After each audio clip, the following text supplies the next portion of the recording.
Hey everyone, are you ready for dessert? I know I am. One of my favorite things are blueberry muffins, and blueberry muffins, high in carbs, high in sugar, not the best quality food for us to be taking in. But tonight we're making blueberry cheesecake muffins. It's gonna be extraordinaire.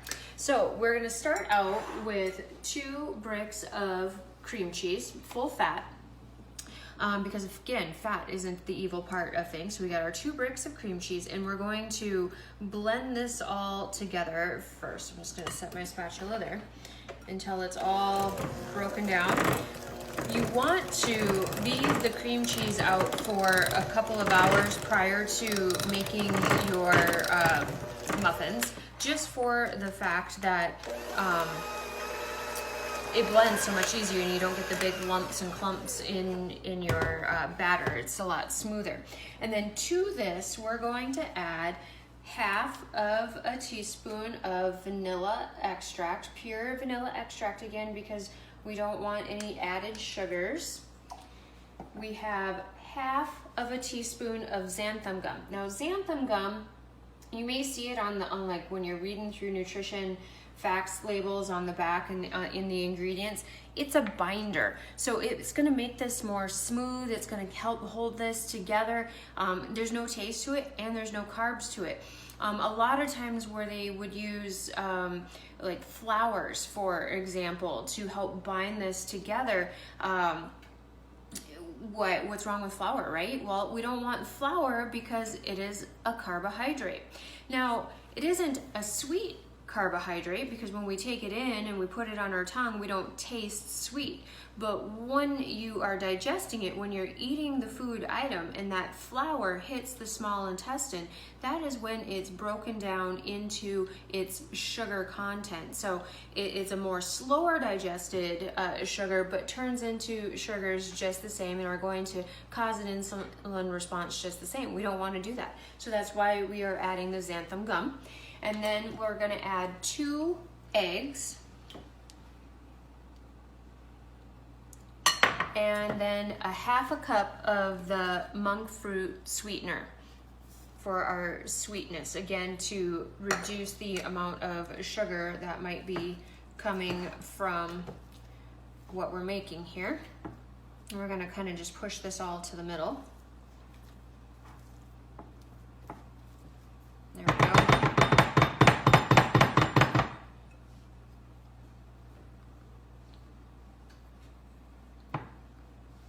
And now we're gonna blend all of this together.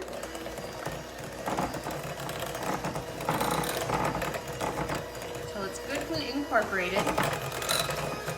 You always wanna start out on the lowest setting of your mixer so it doesn't spray everywhere. And then as you go, gently increase it up. The faster the speed, the more you're going to get those lumps and bumps out of your cream cheese, and everything is going to incorporate much better.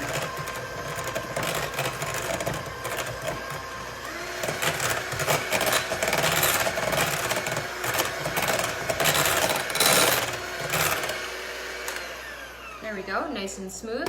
And now we're gonna fold in our blueberries. So you can fold in blueberries, you can fold in chopped up strawberries, you can use raspberries, you can put low carb or sugar-free chocolate chips into this if you'd like, or you could put nuts in. I know the recipe itself calls for blueberries with some sliced almonds. I don't have any sliced almonds, and my kids aren't a big fan of the tree nuts, and so we're gonna leave the nuts out of ours tonight. But you want to wait to fold in your berries until the end, because if we would blend them with the mixer, we're going to pulverize them, and that's not what we want. We want them to stay whole in our batter.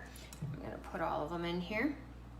The recipe only called for about a half a cup, but I did put together my sous chef, aka / husband, producer, cameraman, washed me up about 8 ounces of the blueberries, and I think that will be awesome to have some extra blueberries in here.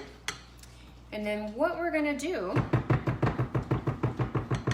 is take this batter and we're going to spoon it into our muffin tin. And I've already prepared a muffin tin here with some baking cups, and you're just going to spoon the batter into the baking cups, filling it about halfway full so that you have extra room on the top for it to rise so they don't spill over.